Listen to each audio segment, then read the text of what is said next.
आज क्लास शुरू करते हैं। हम लोग पढ़ रहे थे क्लास 10th लेसन 1 बायोलॉजी, जिसमें हमारा जो पाठ का नाम था वह था जैव प्रक्रम, लाइफ प्रोसेस।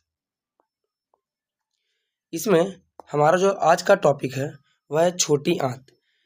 छोटी आंत किसे कहते हैं? उदर गुहा में स्थित लंबा, बेलनाकार एवं कुंडलित रचना को छोटी आंत कहा जाता है। यह पाचन तंत्र का सबसे लंबा भाग है। इसकी लंबाई 6 सेंटीमीटर तथा चौड़ाई 2.5 सेंटीमीटर होती है। यहाँ पर भोजन का पूर्ण रूप से पाचन एवं अवशोषण होता है। यानी कहने का तात्पर्य यह है कि जब हम लोग भोजन ग्रहण करते हैं तो सबसे पहले हम अपनी मुख गुहा से इसको ग्रहण करते हैं, अपने मुंह से ग्रहण करते हैं। उसके बाद यह ग्रास नली के माध्यम से हमारी अमाशय तक आती है, अमाशय में पहुंचती है। उसके बाद अमाशय में भोजन का पाचन होता है, लेकिन पूर्ण रूप से पाचन नहीं हो पाता है। कुछ कुछ भोजन पदार्थ जिसको तोड़ने में बहुत समय लगता है, इसीलिए उसका पाचन नहीं हो पाता है। तो अमाशय के बाद वही भोजन छोटी आंत में जाता है, छोटी आंत में पहुंचता है और यहाँ भोजन का पूर्ण रूप से पाचन होता है और या अवशोषण होता है, दोनों हो जाता है छोटी आंत में। तो उसे ही छोटी आंत कहा जाता है, इसकी लंबाई 6 सेंटीमीटर और चौड़ाई 2.5 सेंटीमीटर होती है। इसका आकार कैसा होता है? तो यह लंबा होता है, बेलनाकार होता है एवं कुंडलित का मतलब हो गया यह सांप लेखा ऐसे मुड़ा हुआ रहेगा, ऐसे पूरा ऐसे। इसे ही छोटी आंत कहा जाता है।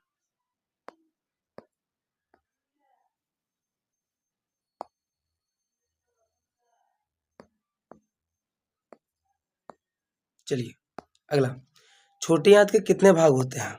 छोटी आंत के कितने भाग होते हैं? तो छोटी आंत के 3 भाग होते हैं। पहला ग्रहणी, दूसरा जेजुनम, तीसरा इलियम। ग्रहणी किसे कहते हैं? तो ग्रहणी में बाहर से 2 ग्रंथि यकृत तथा अग्नाशय जुड़ी होती है। इलियम के दीवारों पर भोजन को अवशोषित करने वाली उंगली जैसी रचना होती है, जिसे रसांकुर कहते हैं। छोटी आंत के दीवारों पर आंत ग्रंथियां पाई जाती है जो आंत रस का निर्माण करती हैं। यानी पूछेगा आंत रस का निर्माण किस ग्रंथि के द्वारा होती है? तो आंत ग्रंथियां। यह कहाँ पाई जाती है? तो छोटी आंत के दीवारों पर। आंत रस में सक्कस एंटीरेकस नामक का एंजाइम पाया जाता है। आंत रस में कौन सा एंजाइम पाया जाता है? तो सक्कस एंटीरेकस। शाकाहारी जीवों की छोटी आंत लंबी तथा मांसाहारी जीवों की छोटी होती है। यानी कह रहा है कि जो शाकाहारी जीव होते हैं उनकी जो छोटी आंत होती है वो लंबी होती है, और जो मांसाहारी जीव होते हैं उनकी जो छोटी आंत होती है वह छोटी होती है। अब अगला टॉपिक पढ़ते हैं। हमारा आज का अभी का टॉपिक है यकृत। तो यकृत किसे कहते हैं? तो उदर गुहा के दाएं ओर स्थित ग्रंथि को यकृत कहा जाता है। यह मनुष्य शरीर की सबसे बड़ी ग्रंथि होती है। इसका वजन 1.5 से 2 केजी होता है। यह मूल पित्तवाहिनी के द्वारा छोटी आंत से जुड़ी होती है। यकृत में ज़्यादातर विटामिन ए और डी पाया जाता है। कह रहा है कि यकृत हमारे शरीर में उदर गुहा के दाईं ओर स्थित होती है। यह मनुष्य की सबसे बड़ी ग्रंथि है। पूछता है मनुष्य शरीर की सबसे बड़ी ग्रंथि कौन है? तो यकृत है। यकृत का वजन कितना होता है? तो 1.5 से 2 केजी, यानी 1.5 से 2 किलो। यह मूल पित्तवाहिनी के द्वारा ही छोटी आंत से जुड़ी होती है। और यकृत में कौन कौन सा विटामिन पाया जाता है? तो विटामिन ए और विटामिन डी। यकृत का काम क्या क्या है? यह पित्तरस का निर्माण करती है। यह अमोनिया को यूरिया में बदलती है। यह आवश्यकता से अधिक कार्बोहाइड्रेट को वसा में तथा जरूरत पड़ने पर वसा को कार्बोहाइड्रेट में बदलता है। यानी कार्बोहाइड्रेट को वसा में बदलना या वसा को कार्बोहाइड्रेट में बदलना, यह काम किसका है? तो यकृत का है।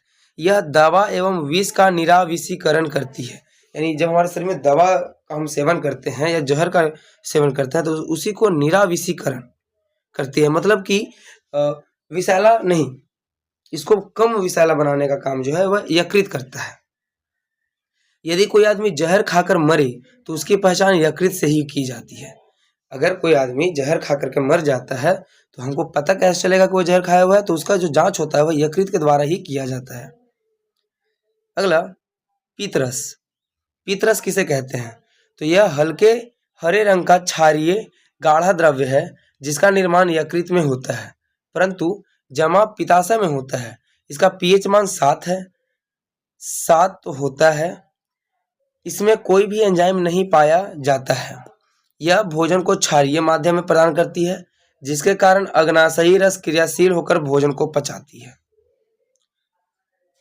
कह रहा है कि जो हमारे पीतरस है वह किस रंग का होता है? तो हल्के हरे रंग का क्षारीय है और गाढ़ा द्रव्य होता है। इसका निर्माण कहाँ से होता है? तो यकृत से होता है। यकृत से ही पीतरस का स्राव होता है, परंतु जो जमा होगा वह पित्ताशय में होता है। पीतरस जमा कहाँ रहता है? तो पित्ताशय में। पीतरस का पीएच मान कितना होता है? 7 होता है। पीतरस में कोई भी एंजाइम नहीं पाया जाता है, लेकिन यह भोजन को किस माध्यम में प्रदान करती है? तो क्षारीय माध्यम में। इसी के माध्यम से अग्नाशयी रस क्रियाशील होता है और भोजन को पचाने में मदद करता है। अगला हमको पढ़ना है अग्नाशय। अग्नाशय किसे कहते हैं? अग्नाशय के नीचे ग्रहणी से घिरे हुए पीले रंग की अमाशय के नीचे, अमाशय यानी पेट के नीचे ग्रहणी से घिरे हुए पीले रंग की ग्रंथि को अग्नाशय कहा जाता है। जो हमारी पेट है उसके नीचे ग्रहणी से घिरा, ग्रहणी जो पेट का भाग बताया अभी, ग्रहणी उसके उसी से घिरा हुआ एक पीले रंग की संरचना होती है, ग्रंथि होती है, जिसे अग्नाशय कहते हैं। यह मनुष्य शरीर की दूसरी सबसे बड़ी ग्रंथि है। पहली सबसे बड़ी ग्रंथि यकृत थी और दूसरी सबसे बड़ी ग्रंथि अग्नाशय है। यह अग्नाशयी वाहिनी के द्वारा छोटी आंत से जुड़ी होती है। यह अंतःस्रावी तथा बाह्यस्रावी दोनों का कार्य करती है, इसलिए इसे मिश्रित ग्रंथि भी कहा जाता है। अग्नाशय का काम अंतःस्रावी और बाह्यस्रावी दोनों में करता है, इसीलिए इसे क्या कहते हैं? मिश्रित ग्रंथि भी कहा जाता है। अग्नाशयी रस का निर्माण कहाँ होता है? तो अग्नाशयी रस के भी जस्ट बताएं कि अग्नाशयी रस क्रियाशील होती है तो भोजन को पचाने में मदद करती है।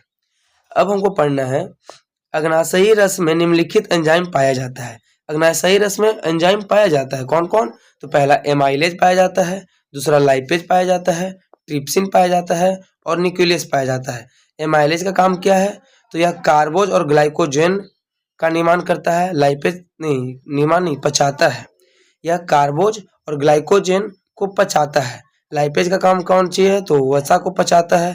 ट्रिप्सिन प्रोटीन का पाचन करता है और न्यूक्लियस न्यूक्लिक अम्ल का पाचन करता है। ये सब पचाने वाला एंजाइम है, ठीक है। अगला बड़ी आंत।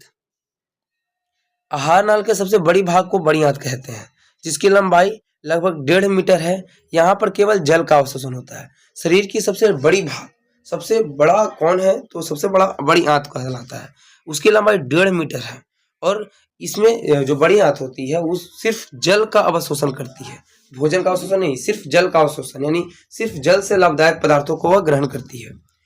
बड़ी आंत के कितने भाग होते हैं? तो 2 भाग होते हैं। पहला कोलन, दूसरा रेक्टम। कोलन 3 प्रकार के होते हैं। कोलन कितने प्रकार के होते हैं? 3 प्रकार के होते हैं। पहला ऊपरीगामी कोलन, दूसरा अनुप्रस्थ कोलन, तीसरा अधोगामी कोलन।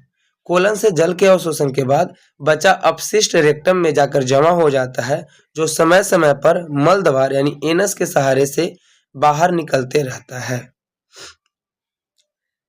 देखिए, यही हमारा मनुष्य का पाचन तंत्र है।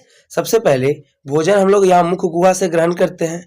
मुख गुहा से ग्रहण करने के बाद यह लार ग्रंथि से एक लार निकलता है, जिसके माध्यम से यह भोजन ग्रास नली के होते हुए, देखिए ये पाइप जो है यही है ग्रास नली। इसी पाइप के द्वारा यह जाकर के यह हमारे अमाशय है, देखिए यह जो भाग है ये वाला, यह अमाशय है, इसमें पहुंचती है। अमाशय के बाद यह सबसे पहले छोटी आंत में पहुंचती है। छोटी आंत में घूमने के बाद यह बड़ी आंत में जाती है और बड़ी आंत में से यह एनस रेक्टम में जमा हो गया और यहाँ से यह एनस होता है, जिसके द्वारा हम लोग भोजन को, जो अपचे भाग हो, जो अपशिष्ट पदार्थ हो, उसको बाहर निकाल देते हैं। इसी को मनुष्य में पाचन तंत्र कहा जाता है। ये जो छोटे छोटे यहाँ भाग था वह छोटी आंत था, जो किनारे से ये ऐसे है, ऐसे था, यह हमारा बड़ी आंत है। और जो छोटी आंत था यहाँ ऐसे ऐसे करके जो मिला हुआ था, ऐसे ऐसे, ये मेरा छोटी आंत था। यहाँ जो ये वाला भाग दिखाया गया यह हमारा अमाशय है, ये वाला भाग मुख था और जो ये नली जैसी संरचना थी ये वाला, तो इसको हम लोग बोले ग्रास नली। क्या बोले? ग्रास नली। समझ में आ गया? तो हमारा यहाँ पर लेसन 1 द एंड होता है। अगले क्लास में हम लोग पढ़ेंगे बायोलॉजी का लेसन 2 श्वसन। धन्यवाद।